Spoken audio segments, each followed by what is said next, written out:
Hello students, welcome to this class of the physics. Last time आपण rate of रेडिएशनचा formula बघितलेला होता, बरोबर. आणि रेट ऑफ रेडिएशनचा फॉर्म्युला काय आहे बघा, rate of radiation, rate radiant energy emitted per unit time per unit area. Rate of radiation is given by the formula. म्हणजे कुठलीही बॉडी ज्याचा सरफेस एरिया ए असेल, इमिसिव्हिटी ई असेल आणि टेम्परेचर टी असेल, तर सिग्मा टी रेस टू 4 एवढी radiant heat per unit time ते इमिट करतं. याच्यानंतर आपण रेट ऑफ लॉस ऑफ हीटचा फॉर्म्युला डिराईव्ह करूया. Rate of loss of heat, rate of loss of heat. Okay, rate of loss of heat. आता एखादी body heat कधी लॉस करणार आहे, जर हाय टेम्परेचरची बॉडी लो टेम्परेचर सराउंडिंग मध्ये ठेवली तर. Okay, let a body at temperature is placed, let a body surrounding temperature T not. Okay, body किती टेम्परेचरला आहे, टी एवढ्या टेम्परेचरला आहे आणि सराउंडिंग टेम्परेचर टी नॉट आहे. आणि याच्यामध्ये लेट काय आहे, T is greater than T not आहे. म्हणजे बॉडी टेम्परेचर जास्त आहे आणि सराउंडिंग टेम्परेचर कमी आहे. सो ऑटोमॅटिकली काय होणार आहे, बॉडी हीट लूज करणार आहे. आता बॉडी किती हीट लूज करणार कसं काढायचं, तर लक्षात घ्या, बॉडी किती हीट इमिट करणार आणि किती हीट ऍब्सॉर्ब करणार या दोन गोष्टी आपल्याला अगोदर कॅल्क्युलेट करावं लागेल. ओके, तर rate of rate of radiation by body येणार आहे A E sigma into T raise to 4. म्हणजे बॉडी पर सेकंड किती रेडियंट हीट इमिट करणार आहे, A E sigma T raise to 4. आता जसं बॉडी टी टेम्परेचरला असल्यानंतर A E sigma T raise to 4 heat emit करणार आहे, तसं सराउंडिंग देखील काय करणार आहे, टी नॉट त्याच्या टी नॉट टेम्परेचरमुळे हीट इमिट करणार आहे आणि ती हीट काय करणार आहे, बॉडीवर पडणार आहे आणि ती हीट बॉडी काय करणार आहे, ऍब्सॉर्ब करणार आहे. Okay, also rate of radiation by surrounding. Okay, surrounding ने इमिट केलेली हीट पर युनिट टाइम किती असणार आहे, A sigma into T not raise to 4. आता इथं सराउंडिंगला आपण काय करतोय, assumed as black body. Surrounding is assumed as black body. आता सराउंडिंगला ब्लॅक बॉडी अज्युम केल्यामुळे काय होणार आहे, ईची व्हॅल्यू 1 येणार आहे आणि त्याच्यामुळे A E sigma T raise to 4 ऐवजी फक्त काय लिहिलं आहे, A E sigma T not raise to 4. आता ही एवढी हीट काय केलेली आहे, सराउंडिंगने इमिट केलेली आहे आणि ती एवढी हीट काय होणार आहे, त्या बॉडीवर इन्सिडेंट होणार आहे. Okay, so same amount of radiant heat is incident और आहे बॉडीवर इन्सिडेंट होणार आहे. ओके, आउट ऑफ विच आता इन्सिडेंट होणारी सगळी हीट तर ती ऍब्सॉर्ब करू शकणार नाही, कारण ती ऑर्डिनरी बॉडी आहे, ती ब्लॅक बॉडी नाहीये, लक्षात घ्या.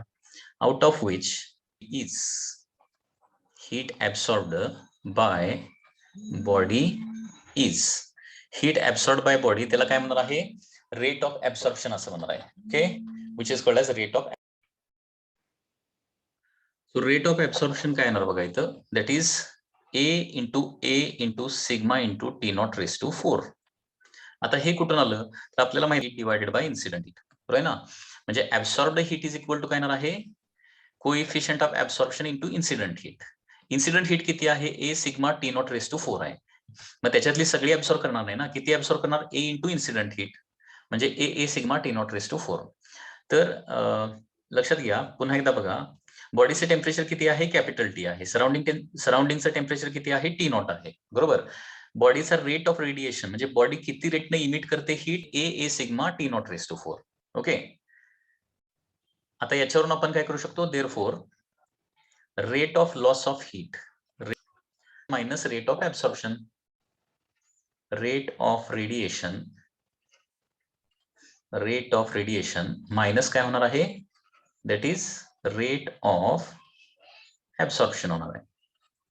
Rate of radiation minus rate of absorption, that is rate of loss of heat. Okay, so therefore rate of loss of heat, okay, त्याला आपण कॅपिटल एल सिम्बॉल डिनोट करूया. Okay, so rate of loss of heat L is equal to rate of T raise to 4 minus rate of absorption किती आहे, A sigma T not raise to 4 आहे, बरोबर आहे ना. Rate of absorption इथं आहे बघा, A sigma T not raise to 4. Also Kirchhoff's law, by Kirchhoff's law काय होणार बघा, that is A is equal to E असतं. ए आणि ई ची व्हॅल्यू काय असणार आहे, सेम असणार आहे. आता ए आणि ई ची व्हॅल्यू सेम असेल तर रेट ऑफ लॉस ऑफ हिटचा फायनल फॉर्म्युला काय येणार बघा, एलचा फायनल फॉर्म्युला. ओके, एलचा फायनल फॉर्म्युला या पद्धतीने येणार आहे, एल इज इक्वल टू याच्यामध्ये A is equal to A आहे, त्याच्यामुळे त्याला इज लिहूया. ए ई सिग्मा हे कॉमन निघेल, ए ई सिग्मा आणि ब्रॅकेटमध्ये काय राहणार आहे, T raise to 4 minus T not raise to 4. Okay, so rate of loss of हिटचा फॉर्म्युला लक्षात आला का बघा. रेट ऑफ लॉस ऑफ हिटला डीक्यू बाय डीटी पण आपण लिहू शकतो. So rate of loss of heat म्हणजे quantity of radiant heat lost per unit time, म्हणजे quantity of heat lost per unit टाइमचा फॉर्म्युला येणार आहे A E sigma raise to 4. Okay, that is the rate of loss of hit.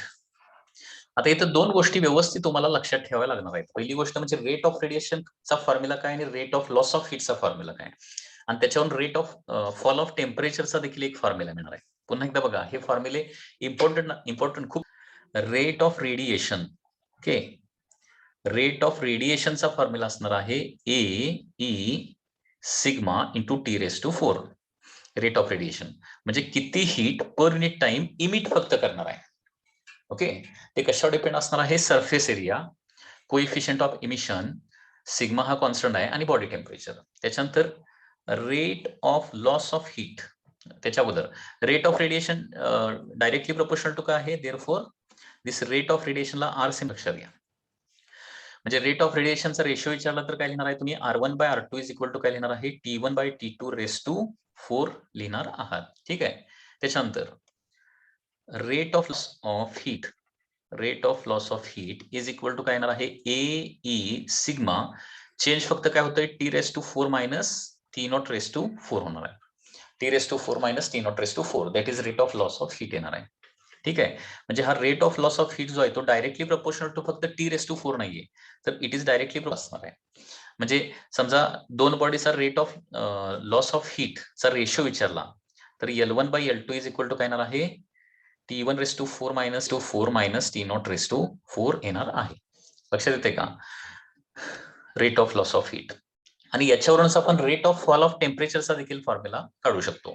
कसा काढू शकतो, तर rate of loss of हीटच्या फॉर्म्युल्यावरून रेट ऑफ फॉल ऑफ टेम्परेचरचा फॉर्म्युला काढू शकतो.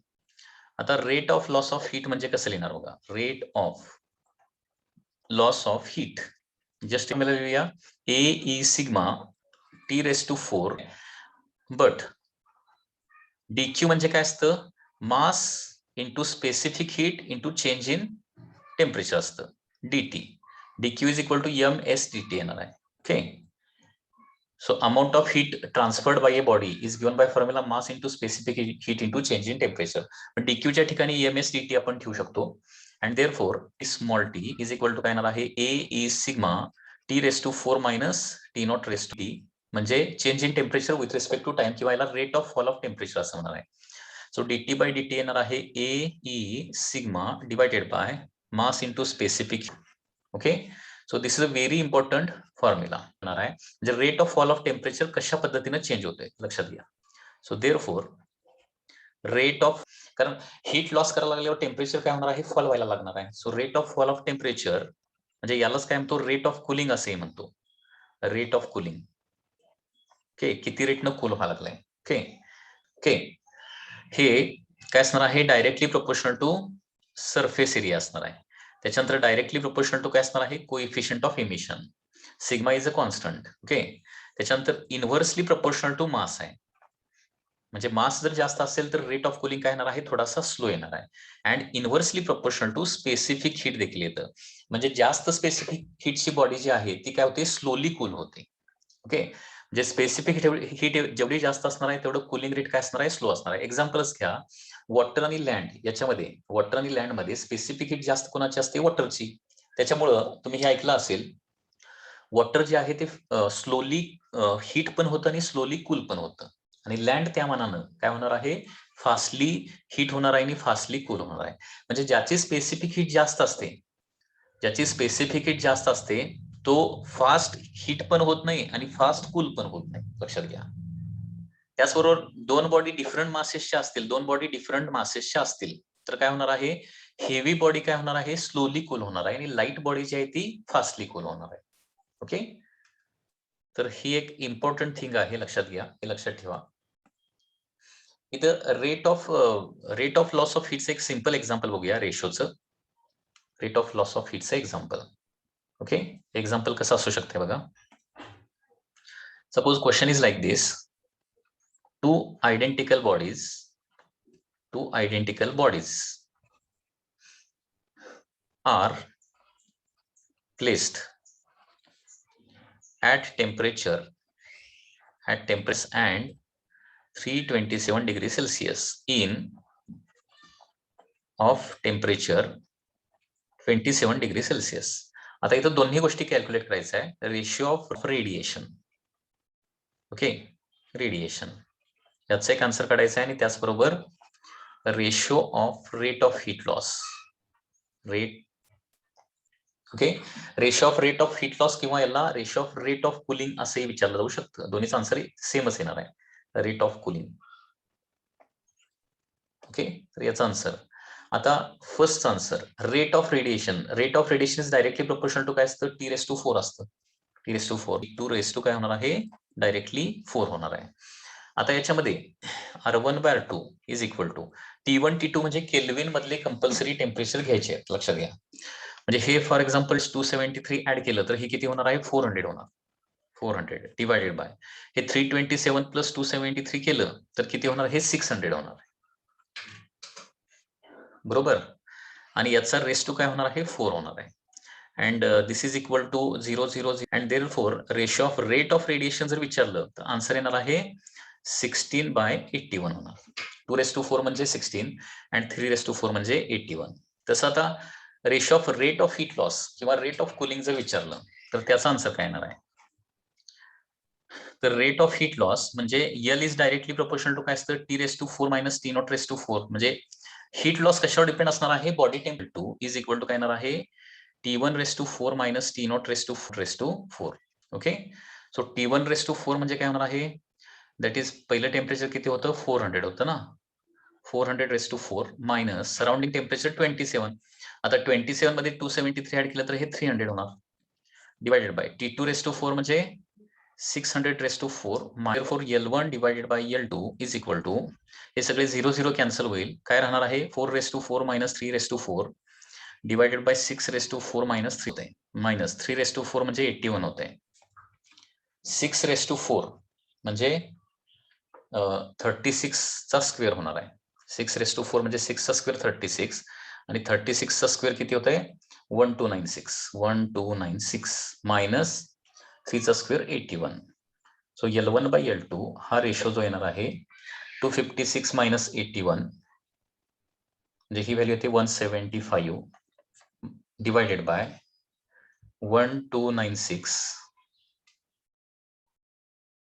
मायनस 81 येते 1215. याला कितीने डिवाइड करू शकतो, 1215 डिवायडेड बाय 25 होत आहे का, नाही होत, 5 ने डिवाइड करू शकतो याला.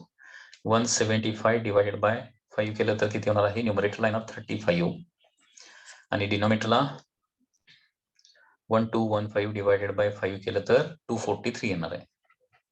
सो रेट ऑफ हीट लॉसचा रेशो येणार आहे 35 डिवायडेड बाय 243 किंवा रेट ऑफ कुलिंगचा देखील रेशो काय येणार आहे दोन्ही बॉडीचा 35 डिवायडेड बाय किंवा 35:243 येणार आहे. ओके, आताच आपण रेट ऑफ कुलिंगचा फॉर्म्युला बघितला. रेट ऑफ कुलिंगचा फॉर्म्युला पुन्हा एकदा बघा कसा आहे, rate of cooling. Okay, rate of cooling त्याचा फॉर्म्युला काय आहे, that is AE sigma upon MS. AE sigma divided by mass into space to 4. आणि याच्यामध्ये रेट ऑफ कुलिंग कशावर डिपेंड असणार आहे, surface area, coefficient of emission, mass inversely proportional to mass and inversely proportional to specific heat. आता exactly spherical body असेल तर rate of कुलिंगचा formula काय येणार आहे, for spherical body. Okay, for spherical body so dt by dt is equal to, आता A म्हणजे surface area, radius square 4πr² into E into sigma divided by cube okay, हे झालं volume into density म्हणजे मास येणार आहे into specific to 4 येणार आहे. आता square and R square get cancel, त्याच्यामुळे काय होणार आहे 3e sigma upon rho S.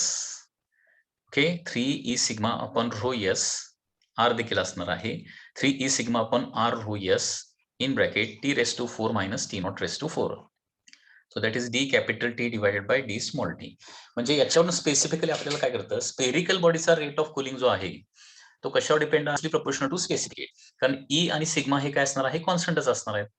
Okay, लक्षात घ्या, rate of cooling of spherical body, rate of cooling of spherical body, rate of cooling of spherical body is, म्हणजे radius कमी असेल तर रेट ऑफ कुलिंग जास्त असणार आहे, म्हणजे फास्ट कूल होणार आहे रेडियस कमी असेल तर, आणि रेडियस जास्त असेल तर काय येणार आहे, रेट ऑफ कुलिंग कमी असणार आहे. ओके, त्याचबरोबर इन्व्हर्सली प्रोपोर्शनल टू काय असणार आहे, डेन्सिटी असणार आहे. अँड इन्व्हर्सली प्रोपोर्शनल टू नेहमीप्रमाणे स्पेसिफिक हीट देखील असणार आहे, inversely proportional to the specific heat. Okay, so inversely proportional to radius, inversely proportional to density, inversely proportional to the specific heat. Okay, लक्षात येत आहे. आता याच्यामध्ये बघा,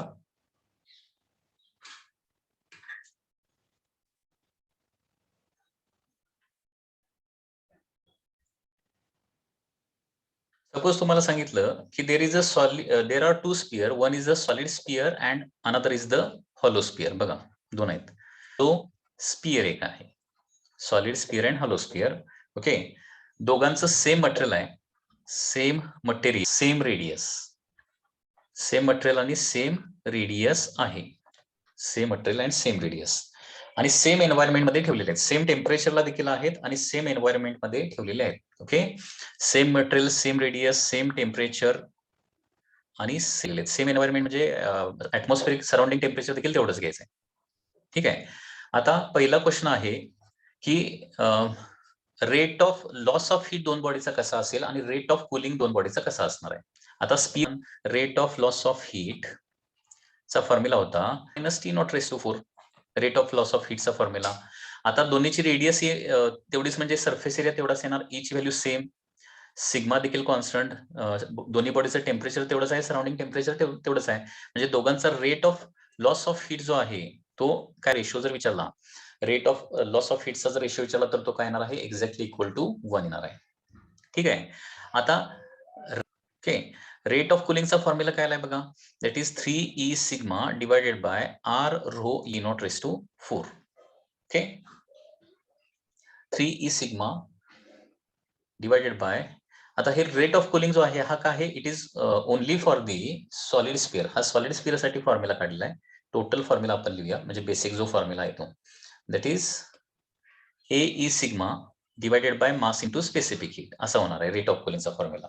हा जो पर्टिक्युलरली डीटी बाय डीटी किंवा रेट ऑफ कुलिंगचा फॉर्म्युला जो काढलेला आहे, इट इज फॉर्म्युला असणार आहे सॉलिड स्फेरिकल बॉडी. ठीक आहे, आता बघा, दोघांची रेडियस सेम, म्हणजे surface area same, E same, sigma same, परंतु मास, आता एक सॉलिड आहे आणि एक हॉलो आहे, मास मात्र सेम येऊ शकणार नाही दोघांचं, स्पेसिफिक ही दोघांची सेम येईल, कारण दोन्ही सेम मटेरियलचे आहेत म्हणून सांगितलं. म्हणजे rate of cooling is inversely proportional to mass येणार ना. आता हॉलो स्पियरचं मास काय असणार आहे, कमी, त्याच्यामुळे rate of cooling of solid sphere काय असणार आहे, जास्त असणार आहे. सॉरी, हॉलो स्पियरचा रेट ऑफ कुलिंग काय असणार आहे, जास्त असणार आहे. So therefore rate of cooling, solid स्पियरचा मास जास्त ना, आणि मास जास्त असल्यामुळे रेट ऑफ कुलिंग काय असणार आहे, कमी असणार आहे ऑफ हॉलो स्पियर. ओके, तर स्पियर्स रिलेटेड असे क्वेश्चन तुम्हाला विचारले जाऊ शकतात, rate of loss of heat and rate of cooling से related. Okay, so this is one important question you should remember. याच्यास रिलेटेड आणखी क्वेश्चन बघा, the cooling curves 1 and 2 of liquids of same mass, specific heat S1 S2 are cooled under identical conditions as shown in the graph. Okay, cooling curve दोन्ही बॉडीचे दिलेत. Cooling curve म्हणजे काय, with respect to time temperature कमी कमी कमी व्हायला लागले, दिसतंय ना ग्राफ मध्ये. आता बॉडी नंबर 1 आणि बॉडी नंबर 2 आहे, तर S1 S2 या स्पेसिफिक हीट आहे, त्यांच्यामधलं रिलेशन काय येणार आहे. तर आपल्याला माहित आहे की rate of cooling D theta by dt किंवा dt बाय dt काही पण लिहू शकताय तुम्ही, into T raise to 4 minus T not raise to 4 असते. बरोबर. आयडेंटिकल कंडिशन मध्ये कूल केलेलं आहे, म्हणजे दोन liquids temperature same, surrounding temperature same आहे, त्याच्यानंतर मास सेम आहे दोघांचं. ओके. आता याच्यामध्ये बघा, कुलिंग रेट जो आहे तो inversely proportional to specific heat असतो. म्हणजे जे फास्ट कूल होते ना त्याची स्पेसिफिक हीट कमी, फास्ट कूल. आता बघा, हा ग्राफ नंबर 2 जर बघितला तर त्याच्यामध्ये तेवढ्याच टाइम मध्ये, so this is the initial time and this is the final time, T1 पासून T2 ला येईपर्यंत जे कमी फॉलिंग टेम्परेचर झाले बॉडी 1 मध्ये, म्हणजे कुलिंग रेट जास्त कोणाचा आहे, 2चा आहे. आता नेहमी हे लक्षात ठेवा की जे फास्ट कूल होते ना त्याची स्पेसिफिक हीट कमी असते, जे स्लोली कूल होते ना त्याची स्पेसिफिक हीट जास्त असते. फास्ट कूल कोण झालंय, 2 झालेला आहे. 2 फास्टली कूल झालेला असल्यामुळं 2 ची स्पेसिफिक हीट काय असली पाहिजे, कमी असली पाहिजे, आणि 1 ची जास्त असली पाहिजे. सो आन्सर याचा येणार आहे थर्ड ऑप्शन.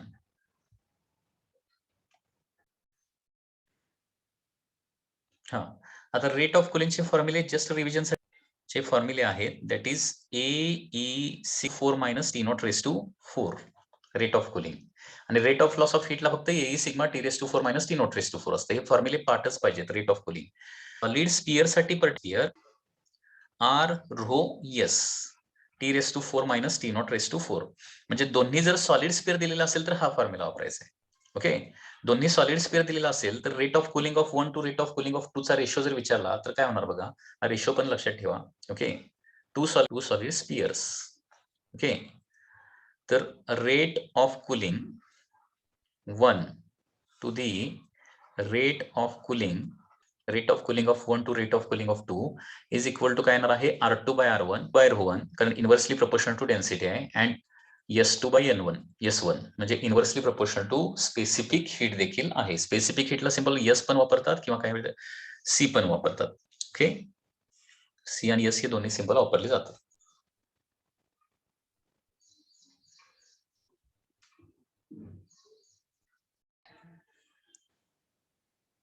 त्याचबरोबर आता कुलिंगशी रिलेटेड आणखी एक लॉ आहे जो न्यूटनने एक्सपेरिमेंटली फाइंड आउट केलेला आहे, आणि त्याला काय म्हटलं जातं, न्यूटन्स लॉ ऑफ कुलिंग. याच्यानंतर आपण स्टडी करणार आहे, that is Newton's law of cooling. आता हा न्यूटन्स लॉ ऑफ कुलिंग काय बघा, न्यूटन्स लॉ ऑफ कुलिंग याचं स्टेटमेंट असं आहे, rate of loss of heat bye a body, rate of loss proportional to directly to excess of body temperature over surrounding, excess of body temperature over surrounding, provided that this excess is small.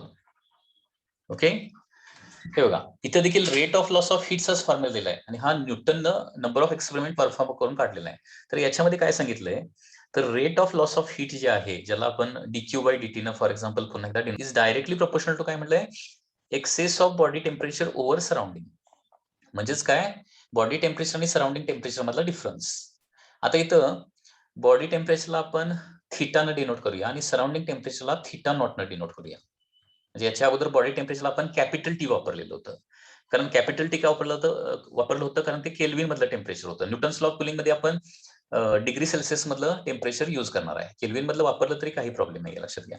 तर DQ by DT is directly proportional to काय येणार आहे, excess of body temperature over surrounding. म्हणजे सराउंडिंगच्या वर बॉडीचं temperature किती आहे, म्हणजेच बॉडी टेम्परेचर आणि सराउंडिंग टेम्परेचर मधला डिफरन्स किती आहे, त्याला डायरेक्टली प्रोपोर्शनल टू आहे rate of loss of heat, that is theta minus theta not. So rate of loss of heat, that is dq by dt is directly proportional to काय आहे, theta minus theta not. बघा याच्या अगोदरच rate of loss of हीटचा formula काय आहे, याच्या अगोदर according to Stefan Boltzmann law आलेला फॉर्म्युला आठवतोय ना, इथं लिहितो, sigma T raise to 4 minus T not raise to 4 चं फक्त काय झालेलं आहे, टी मायनस टी नॉट फक्त झालेलं आहे, म्हणजे थीटा मायनस थीटा नॉट फक्त झालेला आहे. ओके, असं होऊ शकते, पण कधी, ही कंडिशन आहे बघा, एक्सेस इज स्मॉल, म्हणजे बॉडी टेम्परेचर आणि सराउंडिंग टेम्परेचर मध्ये डिफरन्स जर जास्त नसेल तर rate of loss of heat जे आहे ते directly proportional to T raise to 4 minus T not raise to 4 घेण्याऐवजी डायरेक्टली आपण टी मायनस टी नॉट एवढंच घेऊ शकतो. म्हणजे रेस टू 4 ती टर्म घ्यायची काही गरज नाही, जर कधी हा एक्सेस जर स्मॉल असेल तरच. म्हणजे थोडक्यात न्यूटन्स लॉ ऑफ कुलिंग येणारा rate of loss of heat जो आहे तो अप्रॉक्सिमेट येणार आहे, एक्झॅक्ट येणार आहे याच फॉर्म्युल्यानं. that is A is sigma T raised to 4 minus T naught raised to 4. So dq by dt is directly proportional to theta minus theta naught, and therefore काय होणार बघा इथं, dq by dt is equal to काय येणार आहे, c in bracket theta minus theta naught येणार आहे. dq by dt is equal to c in bracket theta minus theta naught. Okay, आता हा फॉर्म्युला पुढे आणखी कसा आपण लिहू शकतो बघा. q dt मगाचीच स्टेप, dq by dt म्हणजे mass into specific heat into, किंवा जस्ट dq चा फॉर्म्युला लिहूया. जस्ट dq, dq म्हणजे काय, amount of heat lost. dq is equal to ms d theta लिहूया. ms d theta, dq is equal to mass into specific heat into change in temperature. d theta म्हणजे काय, change in temperature. आणि हे तर place जर केलं तर काय येणार आहे, dq च्या ठिकाणी ms इज इक्वल टू काय येणार आहे, c in bracket theta minus theta not येणार आहे, c divided by ms in bracket theta minus theta not. Okay, आता c बाय ms हा पुन्हा एकदा काय झाला, एक कॉन्स्टंट झाला, म्हणजे त्याच्यामुळे d theta by dt is equal to असं लिहू शकतो, another constant of proportionality. Okay, आणि आपण असं लिहू शकतो d थीटा बाय dt देखील काय येणार आहे, directly proportional to theta minus theta not येणार आहे. आता d थीटा म्हणजे काय, चेंज इन टेम्परेचर, dt म्हणजे काय, time. So change in temperature with respect to time, म्हणजे आता टेम्परेचर चेंज होणार म्हणजे टेम्परेचर फॉल होणार आहे. म्हणजे d थीटा बाय dt म्हणजे rate of fall of temperature म्हणू शकतो, किंवा रेट ऑफ कुलिंग देखील म्हणू शकतो. So therefore rate of cooling minus theta not येणार आहे. ओके, याच्यावरून न्यूटन्स लॉ ऑफ कुलिंगचं सेकंड स्टेटमेंट तयार होतं. तर rate of loss of heat ऐवजी फक्त इथं काय करायचं, rate of cooling by a body is directly proportional to काय असणार आहे, पुन्हा एकदा थीटा मायनस थीटा नॉट, म्हणजेच काय, excess of body temperature over surrounding provided that this excess is small. Okay, so this is the second statement of Newton's law of cooling. Okay, second statement काय होणार बघा, that is rate of cooling किंवा rate of fall of temperature. Rate of cooling of a body is काय असणार आहे, directly proportional to excess of body temperature over surrounding. असं लिहूया, directly proportional to excess of body temperature over surrounding.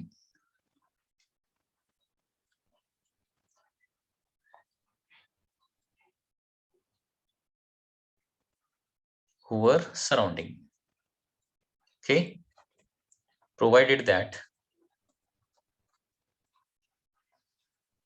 this excess is small. Provided that this excess is small.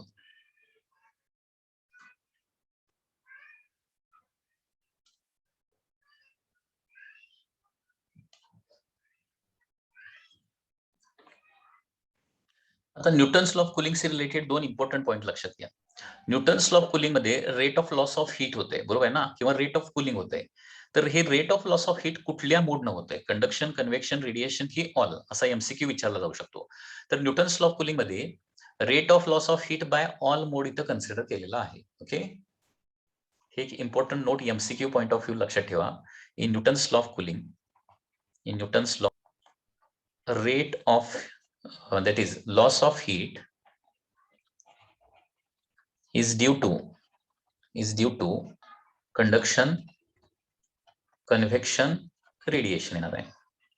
Conduction, convection आणि radiation. Okay, सगळ्या mode बरोबर. Newton's law of cooling valid कधी ठरतो, हे देखील एक इम्पॉर्टंट स्टेटमेंट आहे. जर बॉडी टेम्परेचर आणि सराउंडिंग टेम्परेचर मधला डिफरन्स स्मॉल असेल तरच, म्हणजे up to maximum 100 degree Celsius, त्याच्यापेक्षा जास्त असेल तर न्यूटन्स लॉ ऑफ कुलिंगने केलेलं कॅल्क्युलेशन म्हणजे रेट ऑफ कुलिंग किंवा rate of loss of heat calculate केला तर तो कम्प्लिटली रॉंग येणार आहे. Okay, so this law valid only when difference of temperature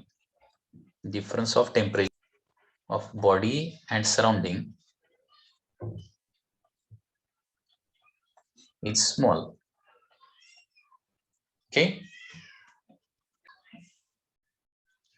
आता न्यूटन्स लॉ ऑफ कुलिंग से रिलेटेड काही सिंपल न्यूमेरिकल्स हो गया. न्यूटन्स लॉ ऑफ कुलिंग से रिलेटेड काही सिंपल न्यूमेरिकल्स. ओके, हे न्यूमरिकल कसे येणार बघा. Question is like this. A body cools from 100 degrees Celsius in 10 minutes and then cool from Celsius to 80 degrees Celsius in next calculate surrounding temperature. Surrounding temperature आपल्याला calculate करायचं आणि त्याच्यासाठी time लागलेला आहे 10 मिनिट्स. 80 डिग्री सेल्सिअस होण्यासाठी time लागलेला आहे 15 minutes. ठीक आहे. तर या केसमध्ये सराउंडिंग टेम्परेचर काय येणार आहे.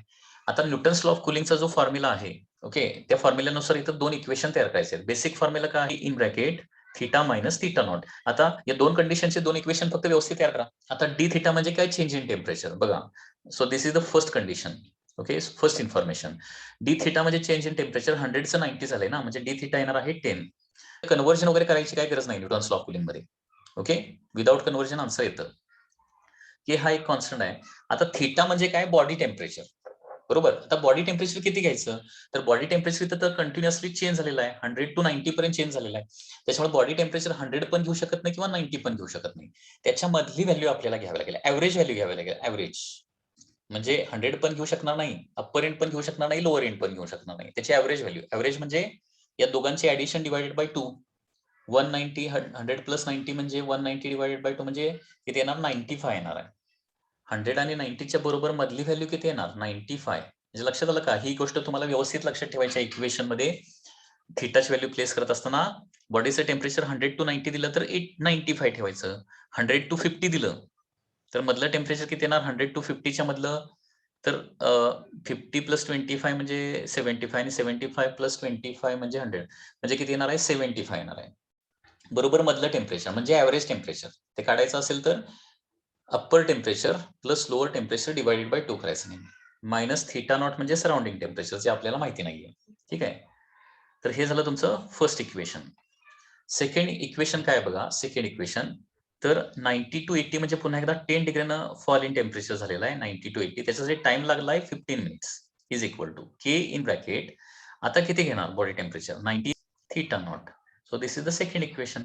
आता सराउंडिंग टेम्परेचर काढायला सांगितलंय म्हटल्यानंतर या दोन इक्वेशनचं डिव्हिजन करूया. हे डिव्हिजन केल्यानंतर equation 1 divided by 10 divided by 10 by 15 म्हणजे 10 कॅन्सल होणार आणि 15 बाय 10 राहणार आहे. ओके, दुसऱ्या इक्वेशनचा डिनॉमिनेटर वर येणार आहे. K K cancel divided by करावं लागणार, याला 5 ने डिवाइड करतो. Okay, so 3 into 85 minus theta naught 255. Okay, minus 3 theta naught is equal to किती होणार आहे, दॅट इज 190. ओके, 3 थीटा नॉटला RHS ला आणतो, 3 थीटा नॉट प्लस होणार, 3 theta naught minus 2 theta naught म्हणजे थीटा नॉट येणार आहे आणि हे 255 मायनस 190. ओके, तर 255 मायनस 190.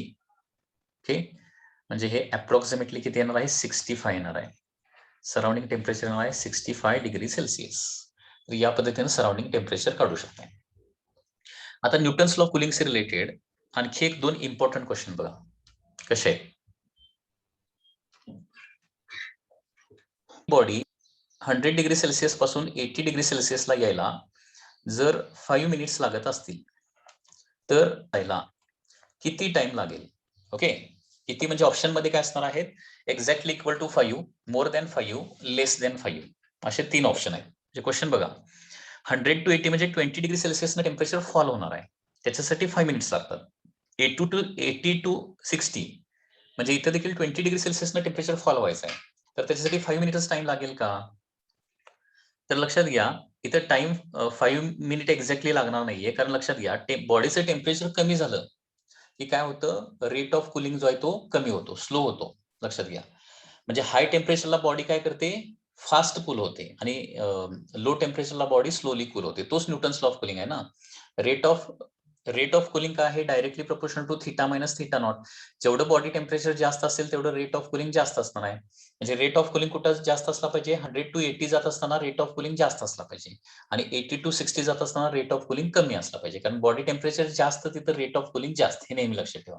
आता हे कसं सॉल्व्ह करायचं बघा. तर ही टी लागत असेल असं ऍझ्युम करूया, स्मॉल टी एवढा. तर पहिल्या केसमध्ये रेट ऑफ कुलिंग काय येणार आहे? रेट ऑफ कुलिंग म्हणजे d theta by d T. Okay. तर रेट ऑफ कुलिंग जे आहे पहिल्या केसमध्ये किती येणार बघा? D theta by d T in first case. तर d theta by change in temperature येणार आहे 20 डिवायडेड बाय टाइम येणार आहे 5. Fall in temperature divided by time म्हणजे टेम्परेचर 20 नच फॉल होणार आहे आणि त्याच्यासाठी लागणार आहे टाइम टी. आता 5 हा रेट ऑफ कुलिंग जास्त असला पाहिजे, ओके, 20 बाय टी पेक्षा.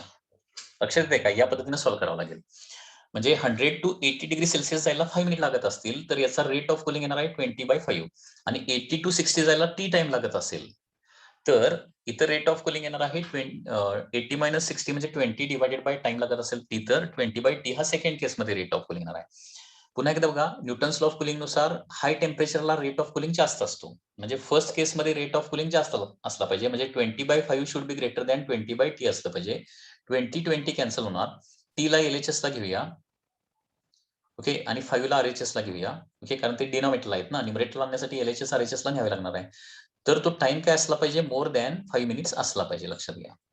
म्हणजे लक्षात येते का बघा, बॉडीचं टेम्परेचर कमी कमी कमी होत जाईल तर तेवढ्याच फॉलिंग टेम्परेचरला जास्त जास्त जास्त टाइम लागतो थोडासा. लक्षात येते ना? थोडं काय होणार आहे? जास्त टाइम लागणार आहे. ओके. म्हणजे 100 to 80 जायला 5 मिनिट्स लागत असतील तर 80 to 60 जायला मोर दॅन 5 मिनिट्स लागणार आहे. परत 60 to समजा 100 to 80 जायला 5 मिनिट लागत असतील, 80 to 60 जायला सपोज 8 मिनिट्स लागत असतील, 8 मिनिट. तर 60 to 40 व्हायला म्हणजे तेवढंच 2 डिग्री सेल्सिअसनं फॉल व्हायला काय होणार आहे? पुन्हा 8 मिनिट पेक्षाही जास्त टाइम लागणार. म्हणजे तेवढ्याच फॉलिंग टेम्परेचरला काय होणार आहे? प्रत्येक वेळी थोडासा जास्त जास्त जास्त टाइम लागणार आहे. सेम टाइम तेवढाच लागत नाही. असाच सिमिलर क्वेश्चन आहे. सपोज बॉडीचं टेम्परेचर 90 to 80. आता 80 to ओके. आता याच्यामध्ये ऑप्शन काय असणार आहे? First option exactly equal to 70. त्याच्यानंतर ते टेम्परेचर म्हणजे इथलं टेम्परेचर सपोज θ70 असणार आहे किंवा theta is none of this. Okay. तर कसं येणार बघा, पुन्हा एकदा रेट ऑफ कुलिंग दोन्ही केसमध्ये काढूया. Suppose this is the first case and rate of cooling d theta by dt in the first case. हा किती येणार? त्यासाठी टाइम लागलेला आहे 5. So this is in the first case. Second केसमध्ये डी थीटा बाय dt किती येणार बघा. ओके. सेकंड केसमध्ये आता 80चं थीटा झालंय, सपोज 8 थीटा होणार, that is change in temperature divided by time 5 आहे. आता याच्यामध्ये रेट ऑफ कुलिंग कुठला जास्त असला पाहिजे? फर्स्ट केस म्हणजे बॉडी टेम्परेचर जास्त असतं त्यावेळी रेट ऑफ कुलिंग जास्त असतो. म्हणजे फर्स्ट केसचं काय येणार? डी थीटा बाय dt जास्त आलं पाहिजे. ओके. म्हणजे 10/5 शुड बी मोर दॅन काय असलं पाहिजे. आता दोन्ही साईडचं 5 कॅन्सल होईल. म्हणजेच काय होणार आहे? 10 should be greater than 80 minus theta असलं पाहिजे. तर मायनस थीटाला LHS ला नेतो, theta greater than sign as it is, आणि 10 ला RHS ला आणतो, तो 8. नेक्स्ट 5 मिनिट नंतर मोर दॅन 70 डिग्री असलं पाहिजे. एक्झॅक्टली 70 येणार नाही, 70 पेक्षा थोडंसं जास्त येणार आहे. Okay students. तर या पद्धतीनं हा न्यूटन्स लॉ ऑफ कुलिंग आहे. याच्यामध्ये आणखी काही इम्पॉर्टंट पॉईंट्स आहेत. ओके.